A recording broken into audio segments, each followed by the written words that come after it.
akan memikirkan segudang rumus atau bahkan mata pelajaran yang sangat-sangat sulit. Tapi bagaimana pandangan kita terhadap fisika ketika kita sudah membaca buku dengan judul Fisika Kuantum karya Ridwan Abdullah dan Muhammad Qadri.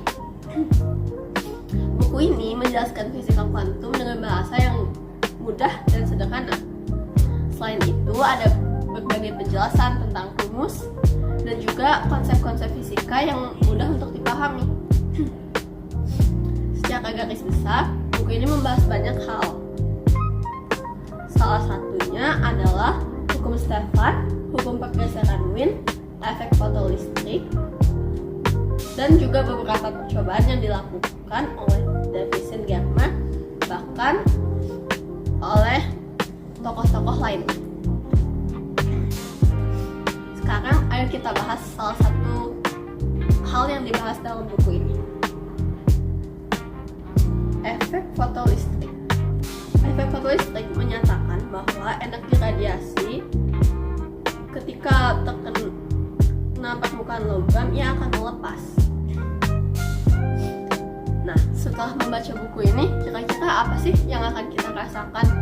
Saya pribadi setelah membaca buku ini, saya jadi sadar, oh, ternyata bahkan fisika kuantum terjadi di dalam kehidupan kita sehari-hari. Saya mulai refleksi, kira-kira kejadian sehari-hari apa ya yang terjadi dengan fisika kuantum? Ternyata salah satunya adalah fotosintesis.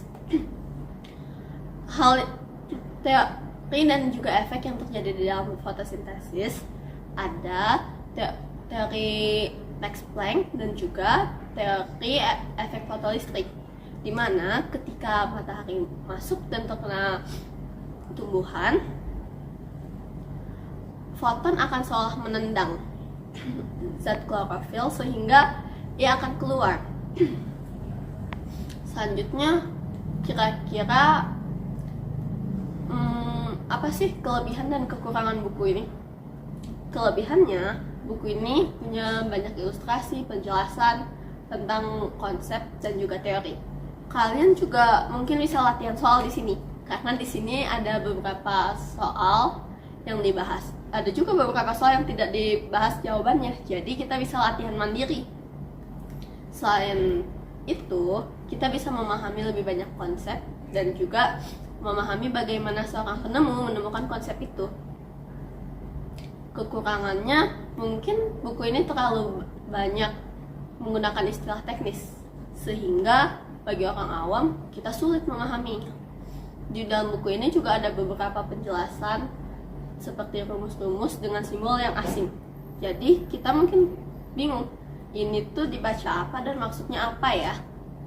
Tapi dibalik kelebihan dan kekurangan buku ini, menurut saya buku ini wajib kalian baca, karena buku ini bisa membuka kalian pemahaman tentang fisika kuantum, apalagi kalau kalian suka fisika. Jadi sekian penjelasan saya pada kesempatan kali ini. Terima kasih.